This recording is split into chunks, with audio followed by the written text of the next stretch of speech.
بسم اللہ الرحمن الرحیم۔ السلام علیکم۔ لاکھوں کروڑوں درود و سلام ہمارے آقا حضرت محمد مصطفیٰ صلی اللہ علیہ وآلہ وسلم اور ان کی آل پاک پر۔ سیرت حضرت عمر بن خطاب رضی اللہ تعالیٰ عنہ کے سلسلے میں آپ کو آج حضرت عمر بن خطاب رضی اللہ تعالیٰ عنہ کی ازواج اور ان کی اولاد کے بارے میں بتانے جا رہی ہوں۔ حضرت عمر رضی اللہ تعالیٰ عنہ نے مختلف اوقات میں متعدد نکاح کیے۔ ان کی ازواج کی تفصیل یہ ہے: زینب ہمشیرہ عثمان بن مظعون مکہ میں مسلمان ہو کر مری۔ قریبہ بنت ابی امیتہ المخزومی مشرکہ ہونے کے باعث ان کو طلاق دے دی تھی۔ ملیکہ بنت جرول مشرکہ ہونے کی وجہ سے ان کو بھی طلاق دے دی۔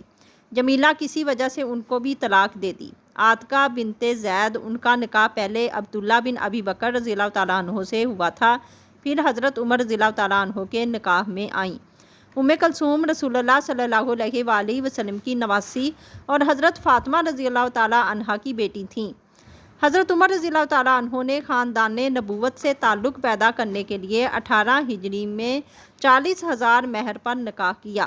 حضرت عمر رضی اللہ تعالیٰ عنہ کی اولاد میں حضرت حفصہ رضی اللہ تعالیٰ عنہا اس لحاظ سے سب ممتاز ہیں کہ وہ رسول اللہ صلی اللہ علیہ وآلہ وسلم کی ازواج مطہرات میں داخل تھیں۔ حضرت عمر رضی اللہ تعالیٰ عنہ نے اپنی کنیت بھی انہی کے نام پر رکھی تھی۔ حضرت عمر بن خطاب رضی اللہ تعالیٰ عنہ کی اولاد کے نام یہ ہیں: عبداللہ، عبید اللہ، عاصم، ابو شہمہ، عبد الرحمن، زید، حجیر۔